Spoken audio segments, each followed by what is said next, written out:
जय संविधान, जय भीम, महात्मा गांधी की जय, गोडसे मुर्दाबाद। देखिए, देश पूरे उत्साह से मोदी जी आपके साथ खड़ा था, देश की सेनाओं के साथ खड़ा था और हमारी आशाएं बहुत बढ़ गई थीं और देश को ये लग रहा था, 142 करोड़ लोगों को ये लग रहा था कि हमें सन 71 एक बार देखने को फिर मिलेगा। 1965 देखने को मिलेगा, जो लाल बहादुर शास्त्री जी के जमाने में हमको देखने को उस समय मिला था, जबकि 1962 के युद्ध में हम चीन से भिड़ चुके थे। लेकिन सन 65 में लाल बहादुर शास्त्री जी के प्रधानमंत्री काल में हम लाहौर तक पहुंच गए थे। हमारी सेनाओं का ये जोशे खरोश था और ये प्रधानमंत्री का नेतृत्व था, जबकि पाकिस्तान ये समझता था कि चीन से हम लड़े हुए 3 साल हुए हैं, हम कमजोर स्थिति में हैं और वो उसका फायदा उठा सकता है। लेकिन हमने पाकिस्तान को मुंहतोड़ जवाब दिया था। उसी घटना के 6 साल के बाद पाकिस्तान ने फिर हिमाकत की थी और ईस्ट पाकिस्तान को जिस प्रकार से वेस्ट पाकिस्तान के लोग सता रहे थे, अन्याय कर रहे थे, अत्याचार कर रहे थे, इंदिरा जी उस समय देश की प्रधानमंत्री थी और उन्होंने तेजस्विता के, शौर्यता के कीर्तिमान स्थापित करते हुए सारे विश्व की चेतावनियों को धता बताते हुए पाकिस्तान के 2 फाड़ कर दिए थे, तोड़। पूरे देश को पता है, उस समय निक्सन अमेरिका के प्रेसिडेंट थे। उस समय शीत युद्ध चल रहा था, 2 महाशक्तियां थीं, अमेरिका और रूस। अमेरिका पूरी तरह से पाकिस्तान के साथ था, रूस हमारे साथ था। लेकिन जब निक्सन ने फोन किया था इंदिरा जी को, तो उन्होंने फोन उठाने से मना कर दिया था। जब उनको मैसेज दिया गया था कि अमेरिका कह रहा है कि 7वां बेड़ा उन्होंने बे ऑफ बंगाल में भेज दिया है, बंगाल की खाड़ी में भेज दिया है और भारत को युद्ध स्टॉप करने के लिए उन्होंने एक प्रकार का आदेश दिया था। इंदिरा जी ने कहा था, हमारा देश एक मजबूत राष्ट्र है और हम किसी की धौंस पट्टी नहीं सहते, और उन्होंने वो करके दिखाया। विश्व के इतिहास में अपने विरोधी राष्ट्र के 2 टुकड़े कर दिए। हमें गर्व था 65 पे, 71 पे। और जब 90-95 हजार सैनिकों को पकड़ के लाए थे, तो उनको बचपन में हम लोगों को देख के बड़ा आनंद आता था। और वो इंदिरा जी थी जिनका नेतृत्व था जनरल मानेकशॉ। जब उनसे मिलने आए और इंदिरा जी ने कहा कि हमें पाकिस्तान को सबक सिखाना है और हमें युद्ध करना होगा, तो मानेकशॉ साहब ने कहा था कि देखिए 6 महीने का टाइम मुझे दीजिए, वरना मैं लंबी छुट्टी पे जाता हूं या रिजाइन कर देता हूं, मैं नहीं लड़ूंगा, क्योंकि I need time to prepare. Indira ji ने कहा था, आप जनरल हैं, आप निर्णय लीजिए, आप प्रोफेशनल हैं और जो आप कहेंगे मैं करने को तैयार हूं। और जनरल मानेकशॉ ने पाकिस्तान के 2 टुकड़े कर दिए थे इंदिरा जी के नेतृत्व में। यह होता है प्रोफेशनलिज्म और यह होता है देश का नेतृत्व। मोदी जी, आपने हमसे कहा था कि आप विश्व गुरु हैं। भारतवर्ष के अंदर आपके भक्तों ने कहा था, आपके अनुयायियों ने कहा था कि आप विश्व गुरु हैं। पूरा विश्व आपको गुरु मानता है। आप रूस और यूक्रेन का युद्ध रुका सकते हैं, आप इजराइल और चीन के बीच का युद्ध रुकवा सकते हैं और आपके फोन पे युद्ध रुक जाते हैं और डोनाल्ड ट्रंप और पुतिन और शी जिनपिंग आपकी बात सुनते हैं। आपने कहा था कि आप विश्वगुरु थे, मानते थे कि आप विश्वगुरु हैं। लेकिन जिस प्रकार की घटनाएं घटी हैं पिछले 6 दिन के अंदर, जब 22 अप्रैल को पहलगांव के अंदर आंतरिक सुरक्षा में ढील की वजह से हमारे निरीह यात्रियों की शहादत हुई, लेकिन वहां कोई सुरक्षा कर्मी मौजूद नहीं था, एक तरफा फायरिंग हुई, मारा और मार के वो चले गए, कोई पकड़ा नहीं गया। ऐसे ही पुलवामा में हुआ था। आपने, क्योंकि आपने कहा था आप विश्वगुरु हैं और हमें लगता था कि आपने अमेरिका से बात कर ली होगी, चीन से बात कर ली होगी, रूस से बात कर ली होगी, और आपने जो 7 तारीख को आर्मी को निर्देश दिया, एयरफोर्स को निर्देश दिया, डिफेंस फोर्सेस को निर्देश दिया, उस रात को उनके आतंकवादी ठिकानों को हमारी सेनाओं ने ध्वस्त कर दिया। हमारा हौसला बढ़ा। हमें लग रहा था कि वही 1965 और 71 का समय देखने को मिलेगा। लेकिन बिना सोचे समझे और सब कुछ आर्मी ऑफिसर्स पे छोड़ने के बजाय जब मीटिंग्स में हमने देखा कि आर्मी, एयरफोर्स और नेवी के जनरल्स आपके दिए निर्देशों को डायरी में नोट कर रहे हैं, तो हमें लगा कि ये प्रोफेशनल्स आपके निर्देशों का क्यों, वो प्रोफेशनल्स हैं, they know as to what is their job, they know how to fight, they know how to defend the integrity of the country, और आप उन्हें निर्देश दे रहे थे और वो डायरी में नोट कर रहे थे।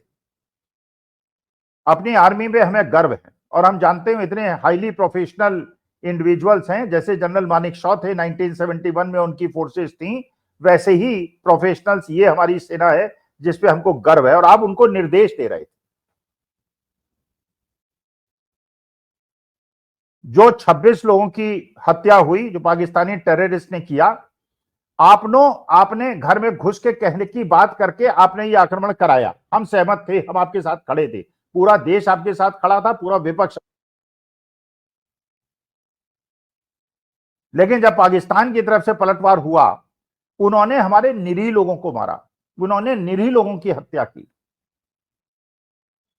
हमने उनके यहां जो आक्रमण किया, हमने केवल आतंकवादियों को मारा, हमने उनके आर्मी एस्टेब्लिशमेंट्स को नहीं तोड़ा और उनके सिटीजन्स को नहीं मारा, उन्होंने हमारे सिटीजन्स को मारा। हमारा खून खौलता रहा।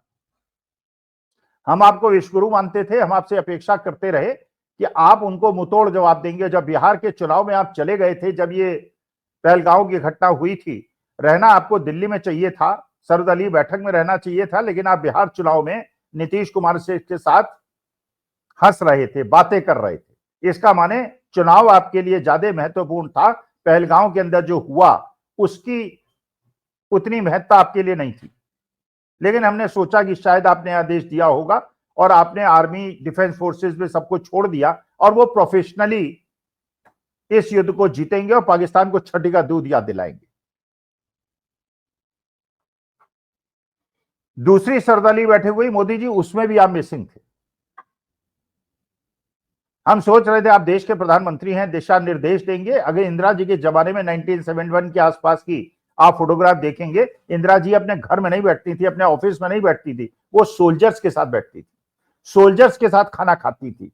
पंडित जवाहरलाल नेहरू भी सोल्जर्स के साथ खाना खाते थे, लाल बहादुर शास्त्री भी सोल्जर्स के साथ खाना खाते थे, चाय पीते थे, रहते थे, और वही इंदिरा गांधी ने किया। और इस समय जब हमारे देश की सेनाएं लड़ रही थी, आप बिहार चुनाव में व्यस्त थे और उसके बाद 9 घंटे आप फिल्मी कलाकारों के कार्यक्रम में व्यस्त थे। और इस बार जब दूसरी मीटिंग हुई है, आप उसमें न जाकर आप एपीपी न्यूज के कार्यक्रम में व्यस्त। मेरा आपसे निवेदन है मोदी जी, हमें आपसे बहुत आशाएं थी, आपने हमारी आशाएं तोड़ दी हैं। 73 साल की उम्र में पहली बार मुझे ऐसा लग रहा है कि हमें एक ऐसा नेतृत्व मिला है, और मेरी आपसे प्रार्थना है, क्योंकि मैं आपको राष्ट्रभक्त मानता हूं, देश के प्रति समर्पित व्यक्ति मानता हूं और देश भी यही मानता है, आप अपने पद से त्यागपत्र दे दीजिए और प्रधानमंत्री पद छोड़ दीजिए। अगर दूसरा भी किसी भी पार्टी का देश का प्रधानमंत्री बनेगा तो आपसे बेहतर होगा, क्योंकि आप किसी की सुनते नहीं है, आप अपोजिशन को नहीं सुनते हैं। राजनाथ सिंह अपोजिशन वालों से बात करते हैं, राहुल गांधी से हंस हंस के बात करते हैं, नितिन गडकरी बात करते हैं। आप और अमित शाह लोकतांत्रिक नेता की तरह रूप में काम नहीं करते, आप तानाशाहों की तरह काम करते। फिर चलिए, लड़ाई हुई, हमारे कुछ लोग हताहत हुए, 26 लोगों के अलावा उनके लोग हताहत हुए, उनके आतंकवादी हताहत हुए, हमारे निरीह लोग हताहत हुए। और ये राहुल गांधी ने पार्लियामेंट के अंदर पहले भी कह दिया था कि चीन का पाकिस्तान के साथ गठजोड़ है और we have to be very careful. और जिस प्रकार से आईएमएफ से डोनाल्ड ट्रंप और अमेरिका ने पाकिस्तान को एड दिलाई युद्ध के बीच में, इसका मतलब वो भी पाकिस्तान के साथ खड़े थे। और मोदी जी, आपके साथ आपके नेतृत्वहीनता की वजह से कोई भी आपके साथ नहीं खड़ा था। सेना वीर है, देश के लोग वीर हैं, हिंदू मुसलमान एकता देश के अंदर है, लेकिन नेतृत्व क्षमता आपके अंदर नहीं है माननीय प्रधानमंत्री महोदय। इसलिए आप कृपा करके अपने पद से त्यागपत्र दे दीजिए। आपने एक और बहुत बड़े संकट में देश को फंसा दिया है। जो पानी का समझौता हुआ था, उसी प्रकार से एक कश्मीर के बारे में शिमला समझौता हुआ था, और उस शिमला समझौते ने पाकिस्तान और भारतवर्ष ने ये द्विपक्षीय एग्रीमेंट किया था कि ये कश्मीर का मसला हम लोग आपसी बातचीत से निपटाएंगे। और क्योंकि भारत एक बड़ा देश है, पाकिस्तान छोटा देश है, तो हमारा अपर हैंड हमेशा रहता है और रहा। और किसी विदेशी शक्ति की हिम्मत नहीं हुई कि इसमें इंटरवीन करे, इंटरफियर करे। लेकिन आपके नाकामयाबी की वजह से, कमजोरी की वजह से, नेतृत्वहीनता की वजह से डोनाल्ड ट्रंप साहब रात को अनाउंस करते हैं कि अमेरिका के दबाव में भारतवर्ष ने और पाकिस्तान ने सीज फायर कर दिया है और अमेरिका अब भारतवर्ष और पाकिस्तान के बीच में मध्यस्थता करेगा। अमेरिका को यह मध्यस्थता करने का अधिकार किसने दिया? और अमेरिका मध्यस्थता करेगा तो क्या यह बिल्ली बांट करेगा, यह बंदर बांट करेगा? कुछ हमें देगा, कुछ चीन को देगा, कुछ पाकिस्तान को देगा और भारतवर्ष को कमजोर कर देगा, और आप देश के प्रधानमंत्री उसका विरोध नहीं करेंगे? आप प्रकट ही नहीं हो रहे हैं, आप बता ही नहीं रहे कि देश के साथ क्या हुआ है।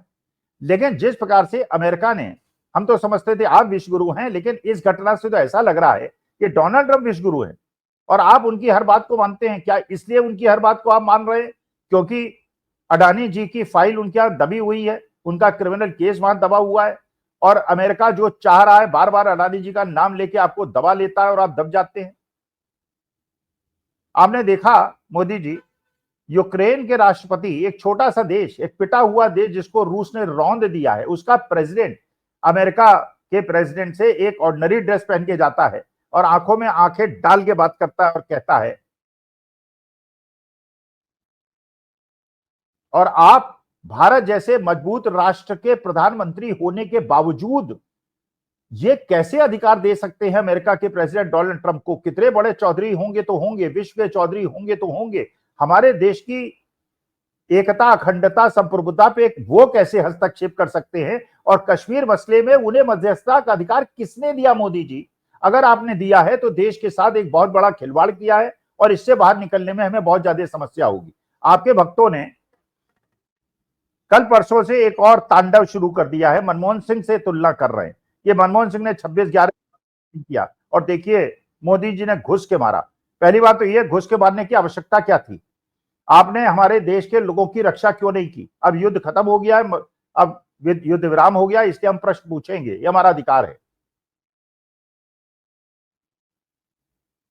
सुरक्षा दी होती तो इतना बड़ा युद्ध की कीमत ना होती और इस प्रकार से शिमला समझौता रद्द ना होता और डोनाल्ड ट्रंप ने मध्यस्थता के अधिकार ना ले लिए होते। जो 26 लोग की शहादत हुई उस पर जांच बिठाने के बजाय आपने 100-150 लोग राजौरी में, पुंछ में और मरवा दिए, उरी में और मरवा दिए। कई घर उजड़ गए, कई जवान शहीद हो गए, पीसीएस लेवल के अधिकारी बेचारे हताहत हो गए, सिटीजन हताहत हो गए, उनके परिवारों का क्या होगा? और आपने सारी चौधराहट अमेरिका को दे दी। तो विश्वगुरु आप कहां के हैं? और क्या विश्वगुरु का होने का हमें फायदा? हम देश के लोग, देश के प्रधानमंत्री से अपेक्षा करते हैं कि आपका वरदहस्त हमारे सिर पे है और देश के ऊपर है, लेकिन आपके भक्तों के पास केवल एक काम है, देश को हिंदू मुसलमान में बांटना। और आपकी मिनिस्ट्री ऑफ एक्सटर्नल अफेयर्स कह रही है कि ये जो नैरेटिव था, जो जिस दिन पहलगांव की घटना हुई उसके अगले दिन छत्तीसगढ़ के बीजेपी हैंडल ने चलाया था, जात नहीं पूछी, धर्म पूछा, और ये खुद एक्सटर्नल अफेयर मिनिस्ट्री की प्रेस कॉन्फ्रेंस में कहा जा रहा है ये पाकिस्तान का नैरेटिव था जिसके भारतीय जनता पार्टी के आईटी सेल ने चलाया। अगर आप अडानी का फायदा करना चाहते हैं, पूंजीपतियों का फायदा करना चाहते हैं तो करिए, कृपा करके करिए, हमें उसमें, लेकिन देश की अस्मिता, अखंडता पे और सार्वभौमिकता पे कोई किसी प्रकार का ये जो प्रयास हो रहा है, और जिस प्रकार से चीन ने पाकिस्तान से गठजोड़ करके हमारे एक राफेल को गिराने का दावा किया है, स्पष्टीकरण हमें चाहिए अपने देश की सरकार से, क्या राफेल गिरा है? क्योंकि राफेल के बारे में कहा जाता है कि राफेल एक ऐसा विमान है जो आज तक दुश्मन नहीं गिरा पाया है, तो ये वाला राफेल कैसे गिरा? और नहीं गिरा है तो हमें स्पष्टीकरण चाहिए। और अगर चीन और पाकिस्तान और बांग्लादेश का इस प्रकार का गठजोड़ है तो क्या अडानी जी के ऊपर चल रहे केस की वजह से आप दबाव में आ गए और आपने ये हमारे देश के उत्साह को कम कर दिया और हमारे को वो दिन देखना पड़ा आज के तारीख में जो हमने अपने जन्म से आज तक नहीं देखा, हमारे बुजुर्गों ने नहीं देखा। हमेशा हम वीरता से लड़े हैं और अपने टर्म पे हमने समझौता कराया है, चाहे शिमला समझौता हो, चाहे 1965 का समझौता हो या 1971 का समझौता हो। ये पहली ऐसी सीज फायर हो रही है जिसमें हमने अमेरिका की शर्तों पे हामी भरी है। तो कृपा करके मेरा आपसे निवेदन है, पद से त्याग दीजिए और किसी दूसरे आदमी को अगर आप नहीं चला पाते हैं या देश की अस्मिता से कोई खिलवाड़ ना होने दीजिए। और पाकिस्तान जैसा पिद्दी देश हमें आंख दिखा के चला गया, हमारे लोग मार के चला गया, और डोनाल्ड ट्रंप को यह अधिकार मत दीजिए कि हमारे आंतरिक मामलों में हस्तक्षेप करे। कश्मीर हमारा है और कश्मीर हमारा हमेशा रहेगा। इसमें मध्यस्थता करने का अधिकार आप डोनाल्ड ट्रंप को अगर देते हैं तो माननीय मोदी जी, मैं आपसे इस्तीफा मांगने का पूरा अधिकार रखता हूं। नमस्कार, धन्यवाद और प्रणाम।